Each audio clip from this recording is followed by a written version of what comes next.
munaasabad lagu soo bandhigay cilmi baadhis laga sameeyay dhibaatada shaqo la'aantu ay ku hayso dhalinyarada Soomaaliyeed ayaa waxa ayana lagu qabtay magaalada Muqdisho waxaa faahfaahinaya oo warkan Muqdisho ka soo diray Ibraahim Sheekh Xuseen. munaasabadan oo ay ka soo qayb galeen arday macallimiin madaxda jaamacadda Indian Ocean professoro iyo marti sharaf kale ayaa waxaa lagu soo bandhigay daraasad ay sameeyeen arday ka qalin jabisay jaamacadda Indian Ocean oo ku aadaneed dhibaatada dhalintu ay kala kulmaan shaqo la'aanta iyo xiriirka ka dhaxeeya dhalinyarada shaqo la'aanta iyo falal dambiyeedka. Cabdiraxmaan Xuseen Cabdalle iyo Caasha Cabdullaahi Axmed oo ah ardayda buuggan qaranka u qaadatay cilmi baaristan soo sameysay ayaa faahfaahin ka bixiyay ujeedka buuggan iyo waxa uu xambaarsan yahay. magaalada Muqdisho dhalinyarada waxaa loo isticmaalaa ujeedo kasta oo laga leeyahay sida dilka dhaca maadaama ay duwan yihiin wadooyinka ayagoo shaqo la'aan ah taasoo noo cadaysan xiriir ka dhexeeya dhalinyarada shaqo la'aanta iyo dambiyada. sidaa darteed waxaa baaritaan ku sameeyay waxyaabo badan oo muujinayo xiriir ka dhexeeya shaqo la'aanta iyo dambiyada.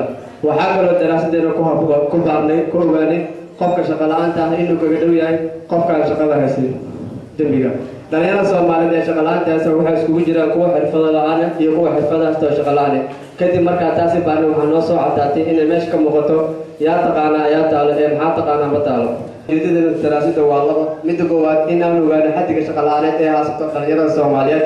midda labaadna waa in aan muujino shaqo la'aanta dhalinyarada ka jirta Muqdisho iyo dambiyada.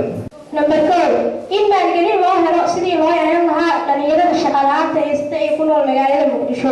in la baraarujiyo dhalinyarada shaqadoonka ah si waafaqsan sinaanta. in laga caawiyo dhalinyarada shaqadoonka ah si waafaqsan sinaanta iyo cadaaladda.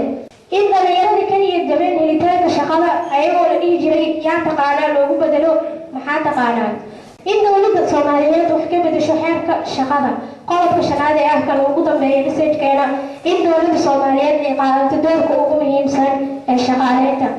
Injineer Samawada Maxamed Cali Daahir maamulaha jaamacadda Indian Ocean ee magaalada Muqdisho ayaa isna dhankiisa ka hadlay arrinta ku aadan dhibaatada dhalintu ay kala kulmaan shaqo la'aanta iyo xuquuqda uu leeyahay qofka muwaadinka ah.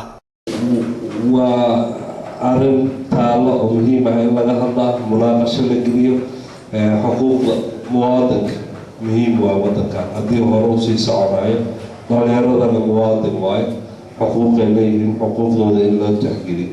dhalinyaraa tahay criminalaa tahay ama dambiilaa tahay waa discrimination xadgudubwa.